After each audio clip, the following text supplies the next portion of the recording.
Police ഉദ്യോഗസ്ഥർക്കെതിരെ ഭീഷണിയുമായി KSU നേതാവ്. പോലീസുകാരുടെ തല അടിച്ചുപൊട്ടിക്കുമെന്നാണ് KSU കോഴിക്കോട് ജില്ലാ പ്രസിഡന്റ് VT സൂരജിന്റെ ഭീഷണി. കുറ്റ്യാടി CI കൈലാസ്നാഥിനെതിരെയും കോഴിക്കോട് അസിസ്റ്റന്റ് കമ്മീഷണറായിരുന്ന ബിജുരാജിനെതിരെയുമാണ് ഭീഷണി. സംഭവത്തിൽ VT സൂരജിനെതിരെ നടക്കാവ് പോലീസ് കേസെടുത്തു.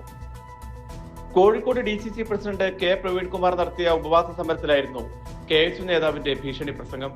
KSUവിന്റെ സമരത്തെ നേരിടാൻ വന്നാൽ പോലീസുകാരുടെ തലയടിച്ച് പൊട്ടിക്കുമെന്നാണ് ഭീഷണി. കുറ്റ്യാടി CI കൈലാസ്നാഥ്, കോഴിക്കോട് ACP ആയിരുന്ന ബിജുരാജ് എന്നിവരുടെ പേരെടുത്ത് പറഞ്ഞായിരുന്നു KSU ജില്ലാ പ്രസിഡന്റ് VT സൂരജിന്റെ ആക്രോശ പ്രസംഗം.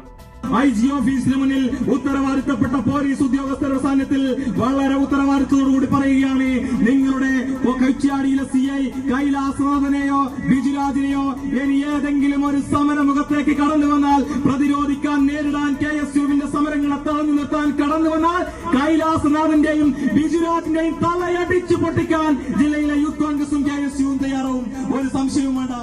ജില്ലയിലെ മുതിർന്ന കോൺഗ്രസ് നേതാക്കളുടെ സാന്നിധ്യത്തിലായിരുന്നു KSU നേതാവിന്റെ ഭീഷണി. നേരത്തെയും പോലീസ് ഉദ്യോഗസ്ഥർക്കെതിരെ സൂരജ് ഭീഷണി മുഴക്കിയിരുന്നു. KSU നേതാക്കൾക്കെതിരെ നടപടി സ്വീകരിക്കുന്ന പോലീസ് ഉദ്യോഗസ്ഥരെ വീട്ടിൽ കിടന്നുറങ്ങാൻ സമ്മതിക്കില്ലെന്നായിരുന്നു ഫേസ്ബുക്കിലൂടെയുള്ള ഭീഷണി. കൈരളി ന്യൂസ്, കോഴിക്കോട്.